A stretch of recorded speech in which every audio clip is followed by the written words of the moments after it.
আমার যে শিক্ষা প্রতিষ্ঠান দারুন সিদ্দিকা কামাল মাদ্রাসা, আমাদের সম্মানিত প্রিন্সিপাল হুজুরের সাথে প্রায় কথা হয়। হুজুর বলে যে তুমি কি এক ভেজালে আমার ফেলে গেছো, এখন তো সবাই আজহারি বানাইতে চায় ছাত্রদেরকে, তো আমি এত আজহারি কিভাবে বানাবো।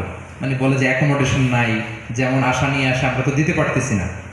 তো এই যে এলিট ফ্যামিলি, হুজুর আমাকে শোনালেন সচিবের ছেলে এসে পড়তে চায় দারুন নাজুতে, মিলিটারি সেনাবাহিনী বড় হাই অফিসিয়ালস এসে পড়াতে চায়।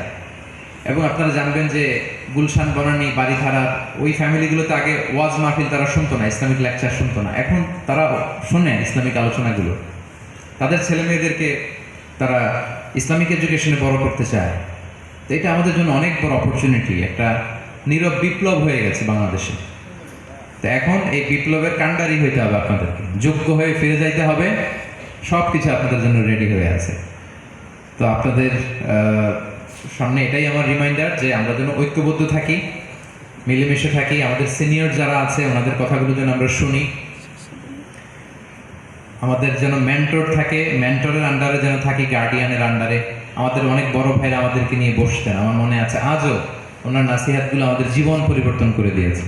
অনেক বড় ভাইরা বলতেন যে আমাদের এক ভাই মরহুম জাইনুল আবিদিন ভাই এন্তেকাল করেছেন, আল্লাহ তাআলা ওনাকে ক্ষমা করুন, জান্নাতবাসী করুন। উনি বলতেন যে মিজান ভাই আপনি এইভাবে তাফসীরটা পড়বেন, 4 বছরে যদি আপনি পড়েন, আপনি আজহারের কুল্লিয়াতে পড়ে যা শিখেছেন এর চেয়ে বেশি কিছু শিখতে পারবেন। আলহামদুলিল্লাহ আমি অনেক ইস্তেফাদা পেয়েছি ওনার কথা থেকে। আমাদের অনেক ভাইরা যারা আমাদেরকে গাইড করতো, মেন্টর করতো, ওনারা নাই। যেমন আমাদের যার কথা বললাম, আমাদের জাইনুল আবিদিন ভাই সড়ক দুর্ঘটনায় মারা গিয়েছেন।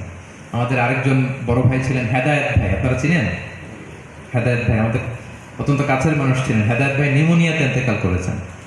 তাবলীগের সাথে জড়িত ছিলেন আমাদের এক ভাই, বড় ভাই রফিক ভাই, doctor Rafiqul Islam, corona virus ইন্তেকাল করেছেন। এভাবে আমাদের অনেক বড় ভাইরা চলে গিয়েছে। তো আমাদের মধ্য থেকে যারা এখানে দত্তুরা আমরা করছি, আমরা অনেক কিছু শেখার জানার সুযোগ হয়েছে। নতুন যারা আসবে তাদের মধ্যে থেকে পটেনশিয়াল যাদেরকে মনে হবে, আমরা যেন তাদেরকে নিয়ে আলাদা প্রাইভেট সেশন করি, তাদেরকে যেন আমরা ইন্সপায়ার করি, মোটিভেট করি।